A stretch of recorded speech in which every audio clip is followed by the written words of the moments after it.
Hadirin yang kami hormati, orasi ilmiah yang ke-8 akan disampaikan oleh Dr. Nurwidyasono Eskom Mkom, dosen jurusan Informatika Fakultas Teknik Universitas Siliwangi.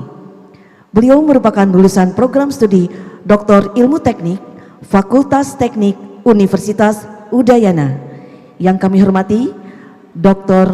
Nurwidyasono Eskom Mkom, disilakan.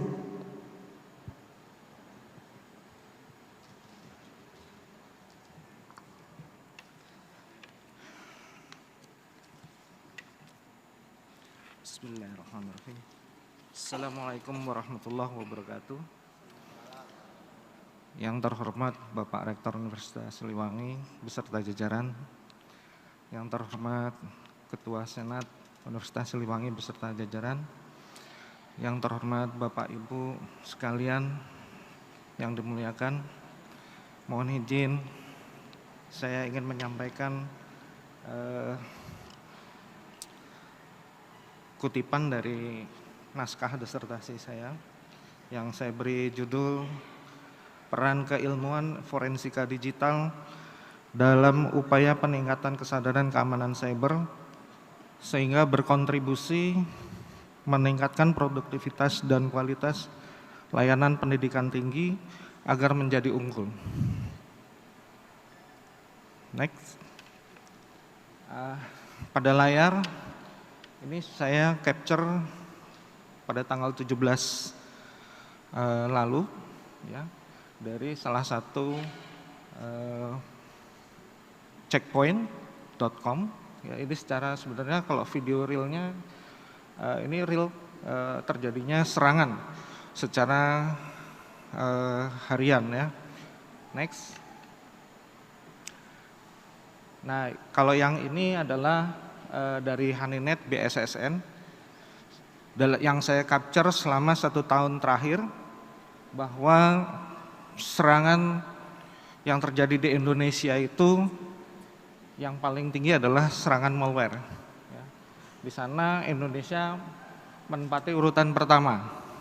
Ya. Oke, next. Untuk di tahun 2023 ini yang perlu kita waspadai adalah terjadinya human error, kemudian targeting remote working employee, kemudian attack against critical infrastructure, mobile first attack, cloud breach, kemudian attack on IoT devices. Yang ketujuh adalah state sponsor political cyber attack targeting government asset. Nah, ini yang harus diwaspadai tahun 2023. Next. Umumnya serangan cyber itu seperti pada layar, ada malware, phishing, distribute denial of services atau denial of services, kemudian ada social engineering, kemudian APT, advanced persistent threat, ini sudah masuk di Indonesia, kemudian zero vulnerable, ya, kemudian ada man in the middle attack. Next. Sedangkan yang terjadi di lingkungan pendidikan, di akademik gitu ya, biasanya tentang data breach, phishing, kemudian unauthorized access, ransomware yang pada minggu-minggu kemarin ramai ya, kemudian intellectual property, theft, pencurian hak kekayaan intelektual, kemudian DOS atau DDoS, insider threat, jadi ancaman dari orang dalam pun juga perlu diwaspadai. Kemudian serangan social engineering. Oke, next. Next. Ya, next. Nah, mitigasinya untuk terkait dengan yang ada di kampus ya, itu pelatihan staf mahasiswa atau sivitas akademi, kemudian akses kontrol yang kuat, kemudian sistem pencegahan, kemudian security assessment secara periodik, ya itu yang ada di kita. Kemudian Lanjut, kemudian backup and recovery itu harus dilakukan secara teratur setiap hari. Kemudian yang penting adalah kolaborasi dengan tenaga ahli. Oke, next.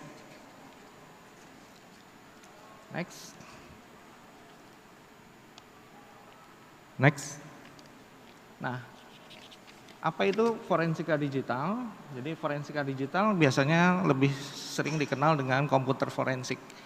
Jadi tenaga ahli berupaya untuk mendapatkan data digital evidence yang ada di perangkat-perangkat digital. Umumnya seperti itu. Oke, next. Ini framework yang digunakan pada dunia digital forensik terkait identifikasi, perencanaan, koleksi, preservation, pengujian, kemudian dilakukan analisis, recovery, dan rekonstruksi data, kemudian interpretasi dan validasi, pelaporan dan presentasi. Yang terakhir adalah kesimpulan dan follow up lebih lanjut. Jadi yang perlu dicatat pada keilmuan forensika digital yaitu mengikuti protokol dan pedoman yang ketat untuk memastikan integritas dan penerimaan bukti, dokumentasi yang tepat, chain of custody, dan kepatuhan terhadap standar hukum dan etika sangat penting pada keseluruhan proses. Next.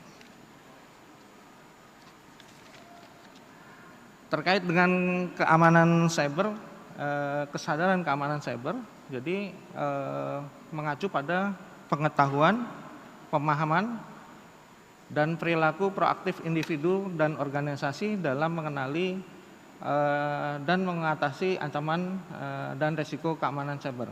Next. Elemen kunci untuk keamanan cyber: pendidikan dan pelatihan, kesadaran terkait ancaman, best practice di lapangan, kemudian kepatuhan terhadap kebijakan, pembelajaran berkelanjutan, dan pelaporan ketika terjadi insiden. Next.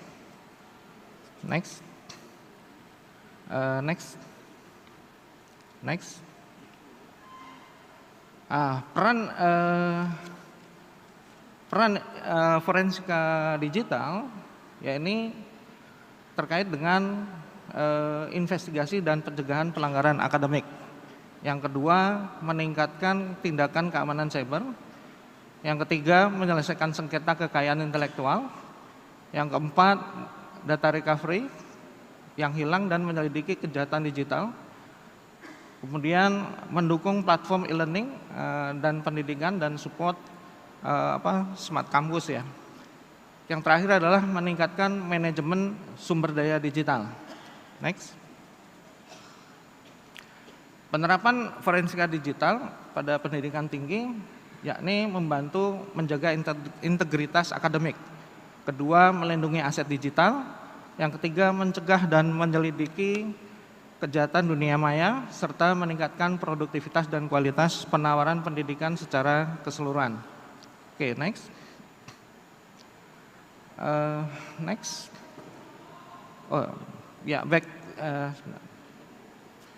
Mungkin itu yang bisa saya sampaikan, kurang lebihnya mohon maaf. Terima kasih. Assalamualaikum warahmatullahi wabarakatuh.